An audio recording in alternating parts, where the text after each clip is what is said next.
ਮੈਨੂੰ ਤੇ ਸਮਝ ਨਹੀਂ ਆਉਂਦੀ ਲੋਕਾਂ ਦੇ ਜ਼ਮੀਰ ਮਰ ਗਏ ਨੇ ਪਤਾ ਨਹੀਂ ਆਪਣੇ ਮਫਾਦ ਵਾਸਤੇ ਨਾ ਯਾਰ ਦੂਜਿਆਂ ਨਾਲ ਜ਼ਿਆਦਤੀ ਕਰ ਜਾਂਦੇ ਨੇ। ਮੈਂ ਹੁਣ ਤੂੰ ਗੱਡੀ ਖਲਾਈ ਹੈ ਤੇ ਇੱਥੇ ਇਸ਼ਾਰੇ ਤੇ ਅੱਗੇ ਤਕਰੀਬਨ ਅੱਧਾ ਘੰਟਾ ਮੈਂ ਟ੍ਰੈਫਿਕ 'ਚ ਫਸਿਆ ਰਿਹਾ ਨਾ ਤੇ ਉਹ ਇਸ ਤਰ੍ਹਾਂ ਹੋਇਆ ਇੱਕ ਬੰਦਾ ਜਿਹੜਾ ਉਹਨੇ ਮਸਾ ਇਸ਼ਾਰਾ ਜੋ ਹੀ ਖੁੱਲਿਆ ਉਹ ਚੱਲਣ ਲੱਗਾ ਤੇ ਪਿਛਲੇ ਕੋਲੋਂ ਨਾ ਹਲਕੀ ਜੀ ਉਹਦੇ ਕੋਲੋਂ ਗੱਡੀ ਟੱਚ ਹੋ ਗਈ। ਉਹਦੇ ਕੋਲ ਜਿਸ ਤਰ੍ਹਾਂ ਉਹਦੇ ਕੋਲੋਂ ਗੱਡੀ ਟੱਚ ਹੋਈ ਹੈ ਉਹ ਜਨਾਬ ਉੱਥੇ ਉਹਨੇ ਗੱਡੀ ਉੱਥੋਂ ਲਾਈ ਨਹੀਂ ਹੈ, ਗੱਡੀ ਉੱਥੇ ਖਲਾ ਦਿੱਤੀ ਉਹਨੇ। ਜਿਹਦੇ ਕੋਲ ਗੱਡੀ ਲੱਗੀ ਸੀ ਥੋੜੀ ਦੇਰ ਉਹ ਵੀ ਖਲੋਤਾ ਰਿਹਾ ਉੱਥੇ ਗੱਡੀ 'ਚ ਨਾ ਵਿੱਚ ਬੈਠਾ ਰਿਹਾ। ਉਹਨੇ ਫਿਰ ਸੋਚਿਆ ਉਹਨੇ ਆਖਿਆ ਸ਼ਾਇਦ ਚਲਾ ਲਈ ਗੱਡੀ ਟੁਰ ਪਵੇਗਾ, ਉਹਨੇ ਗੱਡੀ ਨਹੀਂ ਚਲਾਈ। ਉਹ ਗੱਡੀ ਖਲਾ ਕੇ ਉੱਥੇ ਜਨਾਬ ਉਹ ਜਾਮ ਹੋ ਗਿਆ ਤੇ ਉਹ ਬੰਦਾ ਬਾਹਰ ਨਿਕਲਿਆ। ਬਾਹਰ ਨਿਕਲ ਕੇ ਉਹਨੂੰ ਆਖਿਆ ਬਈ ਤੂੰ ਠੀਕ ਹੈ? ਉਹ ਅੱਗੋਂ ਨਹੀਂ ਬੋਲਿਆ ਨਾ। ਉਹਨੇ ਫਿਰ ਆਖਿਆ ਤੂੰ ਠੀਕ ਹੈ? ਨਹੀਂ ਕੋਈ ਨਹੀਂ। ਉਹਨੇ ਗੱਲ ਕੀਤੀ 2-3 ਵਾਰੀ ਉਹਨੇ ਆਖਿਆ, ਉਹਨੇ ਕੋਈ ਨਹੀਂ। ਬਾਹਰ ਫਿਰ ਉਹਨਾਂ ਇੰਜ ਬਾਹਾਂ ਲਾਉਣ ਲੱਗ ਪਿਆ, ਇੰਜ ਕਰਕੇ ਇੰਜ ਗੱਲਾਂ ਕਰਨ ਲੱਗ ਪਿਆ ਵੀ ਇਹ ਜਿਹੜਾ ਨਾ ਵੀ ਜਾਣ ਬੁੱਝ ਕੇ ਲੱਗਿਆ ਕਿਉਂਕਿ ਮੇਰੇ ਤੱਕਦਿਆਂ ਉਹਦੇ ਕੋਲ ਗੱਡੀ ਲੱਗੀ ਹੈ ਤੇ ਗੱਡੀ ਬਿਲਕੁਲ ਇੰਜ ਨਾਲ ਟੱਚ ਹੋਈ ਹੈ। ਨਾ ਕੋਈ ਹੁੰਦਾ ਨਾ ਕੋਈ ਜ਼ਿਆਦਾ ਮਸਲਾ ਬਣਿਆ ਵੀ ਉਹ ਵੀ ਗੱਲ ਕੋਈ ਨਹੀਂ, ਲੇਕਿਨ ਉਹਨੇ ਉਹਦੀ ਗੱਲ ਨਹੀਂ ਸੁਣੀ। ਫਿਰ ਉਹ ਪੁਲਿਸ ਆ ਗਈ, ਪੁਲਿਸ ਆਈ, ਇੱਕ ਗੱਡੀ ਆਈ ਪੁਲਿਸ ਦੀ। ਉਹਨੇ ਆ ਕੇ ਉਹਨੂੰ ਪੁੱਛਿਆ ਤੂੰ ਠੀਕ ਹੈ? ਉਹ ਅੱਗੋਂ ਸੀਟ 'ਤੇ ਸਿਰ ਸੱਟ ਕੇ ਆਪਣੇ ਆਰਾਮ ਨਾਲ ਪਏ ਹੈ। ਉਹ ਕੋਈ ਉਹਦੀ ਗੱਲ ਨਹੀਂ ਸੁਣਦਾ ਵਾ ਪੁਲਿਸ ਵਾਲੇ ਦੀ, ਇੰਝ ਕਰਕੇ ਪਏ ਹੈ। ਇੰਨੀ ਦੇਰ ਨੂੰ ਇੱਕ ਹੋਰ ਪੁਲਿਸ ਦੀ ਗੱਡੀ ਆ ਗਈ। ਮੈਂ ਉੱਥੇ ਖਲੋ ਕੇ ਦੇਖਣ ਲੱਗਿਆ। ਮੈਂ ਕਿਹਾ ਵੇਖੋ ਯਾਰ ਇਸ ਬੰਦੇ ਦੇ ਕੰਮ।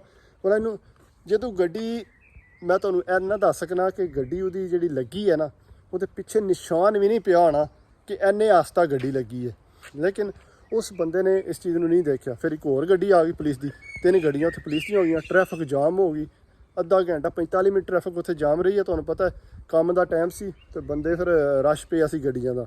ਉਹ ਉੱਥੇ ਇੰਨੀ ਦੇਰ ਨੂੰ ਉਹਨਾਂ ਪੁਲਿਸ ਨੇ ਫਿਰ ਐਂਬੂਲੈਂਸ ਨੂੰ ਕਾਲ ਕੀਤੀ। ਐਂਬੂਲੈਂਸ ਆਈ, ਐਂਬੂਲੈਂਸ ਨੇ ਜਿਸ ਵੇਲੇ ਉੱਥੇ ਪਹੁੰਚੀ ਹੈ ਤੇ ਉਹਨਾਂ ਆ ਕੇ ਉਹਨੂੰ ਤੱਕਿਆ, ਹੱਥ ਛੱਤ ਲਾਇਆ ਤੇ ਉਹ ਅੱਗੋਂ ਹੋਰ ਲੰਮਾ ਪਵੇ ਤੇ ਉਹਨੂੰ ਆਖਣ ਤੂੰ ਠੀਕ ਹੈ? ਉਹਦੀ ਗਰਦਨ ਤੇ ਪੱਟੀ ਜੀ ਪਾ ਕੇ ਨਾ ਪੱਟਾ ਜਿਹਾ ਪਾਉਂਦੇ ਨੇ ਗਰਦਨ 'ਚ ਤੇ ਅੱਗੋਂ ਫਿਰ ਉਹ ਉਹਨੂੰ ਆਂਦਾ ਮੇਰੇ ਇੱਥੇ ਇਸ ਜਗ੍ਹਾ 'ਤੇ ਦਰਦ ਹੋ ਗਏ। ਬਸ ਕਹਿਣ ਦਾ ਮਕਸਦ ਇਹ ਹੈ ਕਿ ਉਸ ਬੰਦੇ ਨੇ ਟ੍ਰੈਫਿਕ ਜਿਹੜੀ ਹੈ ਨਾ ਉਹ ਜਾਮ ਰੱਖੀ ਹੈ ਤੇ ਉਹ ਵਾਲਾ ਇਸ ਵਜ੍ਹਾ ਤੋਂ ਜਾਮ ਰੱਖੀ ਹੈ ਕਿਉਂਕਿ ਉਹ ਉਹਦੇ ਕੋਲ ਪੈਸੇ ਲੈਣਾ ਚਾਹੁੰਦਾ। ਸਹੀ ਹੈ, ਇੰਸ਼ੋਰੈਂਸ ਉਹਨੂੰ ਪੈਸੇ ਦੇਗੀ ਬਈ ਉਹ ਬੰਦਾ ਹੁਣ ਚਾਹੇ ਕੰਮ ਕਰਦਾ ਜਾਂ ਨਹੀਂ ਕਰਦਾ। ਅਗਰ ਕੰਮ ਨਹੀਂ ਕਰਦਾ ਤਾਂ ਫਿਰ ਵੀ ਉਹ ਜਿਹੜਾ ਨਾ ਉਹ ਦੂਜਿਆਂ ਵਾਸਤੇ ਨੁਕਸਾਨ ਹੈ ਕਿਉਂਕਿ ਉਹ ਆਖੇ ਇੰਸ਼ੋਰੈਂਸ ਵਾਲਿਆਂ ਨੂੰ ਮੈਂ ਤਾਂ ਮਹੀਨਾ ਘਰ ਬੈਠਾ ਰਿਹਾ ਵਿਹਲਾ ਤੇ ਮੈਨੂੰ ਪੈਸੇ ਚਾਹੀਦੇ ਨੇ। ਤੇ ਉਹ ਜਨਾਬ ਉਹਨੇ ਇਹੀ ਕੰਮ ਕਰਨਾ ਉਹਨਾਂ ਨਾਲ। ਤੇ ਉਹ ਜਿਹੜਾ ਦੂਸਰਾ ਸੀ ਉਹਨੂੰ ਪੁਲਿਸ ਵਾਲਿਆਂ ਨੂੰ ਪੁੱਛਿਆ, ਉਹਨੂੰ ਆਹ ਲਾਇਸੈਂਸ ਲਿਆ ਉਹਦੇ ਕੋਲੋਂ। ਲਾਇਸੈਂਸ ਲੈ ਕੇ ਤੇ ਉਹਨੂੰ ਜ਼ਾਹਿਰੀ ਗੱਲ ਹੈ ਜੁਰਮਾਨਾ ਕਰਨਗੇ ਕਿਉਂਕਿ ਗਲਤੀ ਤਾਂ ਉਹਦੀ ਹੈ ਨਾ, ਉਹਦੇ ਕੋਲੋਂ ਟੱਚ ਹੋਈ ਹੈ ਗੱਡੀ। ਲੇਕਿਨ ਉਹ ਨਾ ਮਿੰਟ ਬਾਅਦ ਕਦੇ ਇੰਝ ਮੂੰਹ ਸਟਾਈਲ ਮਾਰੇ, ਕਦੇ ਇੰਝ ਕਰੇ। ਫਿਰ ਅੱਧੇ ਘੰਟੇ 45 ਮਿੰਟ ਬਾਅਦ ਟ੍ਰੈਫਿਕ ਖੁੱਲੀ ਹੈ ਤੇ ਫਿਰ ਬੰਦੇ ਗਏ ਨੇ। ਤੇ ਮੈਂ ਆ ਕੇ ਆਪਣੇ ਦੋਸਤ ਨਾਲ ਗੱਲ ਕੀਤੀ ਹੈ। ਮੈਂ ਕਿਹਾ ਯਾਰ ਇਸ ਤਰ੍ਹਾਂ ਇਹ ਮਸਲਾ ਬਣਿਆ, ਉਹਦੇ ਕੋਲ ਗੱਡੀ ਟੱਚ ਨਹੀਂ ਹੋਈ ਹੈ, ਬਿਲਕੁਲ ਨਾਲ ਟੱਚ ਹੋਈ ਹੈ ਤੇ ਗੱਡੀ 'ਤੇ ਮੈਂ ਆਪੇ ਤੱਕਿਆ ਨਿਸ਼ਾਨ ਵੀ ਨਹੀਂ ਪਿਆ। ਉਹ ਹੱਸਣ ਲੱਗ ਪਿਆ। ਉਹ ਕਹਿੰਦਾ ਇੱਥੇ ਬੰਦੇ ਸ਼ੁਕਰ ਕਰਦੇ ਨੇ ਕਿਸੇ ਤਰੀਕੇ ਨਾਲ ਗੱਡੀ ਕਿਸੇ ਨਾਲ ਟੱਚ ਹੋਵੇ। ਕਹਿੰਦਾ ਜੋ ਹੀ ਗੱਡੀ ਟੱਚ ਹੁੰਦੀ ਹੈ ਕਿਸੇ ਨਾਲ ਤੇ ਕਹਿੰਦਾ ਬਸ ਨਾ ਉੱਥੇ ਜਾਮ ਹੋਏ ਸ਼ੁਕਰ ਕਰਦੇ। ਕਹਿੰਦਾ ਜ਼ਰਾ ਸਾਰੀ ਤੂੰ ਟੱਚ ਕਰ ਲੈਣਾ ਤੇਰੇ ਕੋਲੋਂ ਪਾਕਿਸਤਾਨੀ 3-4 ਲੱਖ ਰੁਪਈਆ ਲੈ ਲੈਣਗੇ, ਉਹ ਅਸੀਂ ਜੁਰਮਾਨਾ ਕਰਵਾ ਦੇਣਗੇ। ਆਖਣਗੇ ਜੀ ਇਹ ਮਸਲਾ ਬਣ ਗਿਆ, ਉਹ ਮਸਲਾ ਬਣ ਗਿਆ, ਵੀ ਗੱਡੀ ਦਾ ਟੈਨਸ਼ਨ ਹੋ ਗਈ, ਮਕੈਨਿਕ ਕੋਲ ਖੜਨੀ ਹੈ ਅਸਾਂ। ਇਹ ਬੰਦੇ ਜਿਹੜੇ ਨੇ ਤਕਰੀਬਨ ਬੰਦੇ ਜਿਹੜੇ ਨੇ ਨਾ ਇੱਥੇ ਇੰਝ ਹੀ ਕਰਦੇ ਨੇ, ਅੰਦਰੋਂ ਹੋਰ ਨੇ ਬਾਹਰੋਂ ਹੋਰ ਨੇ।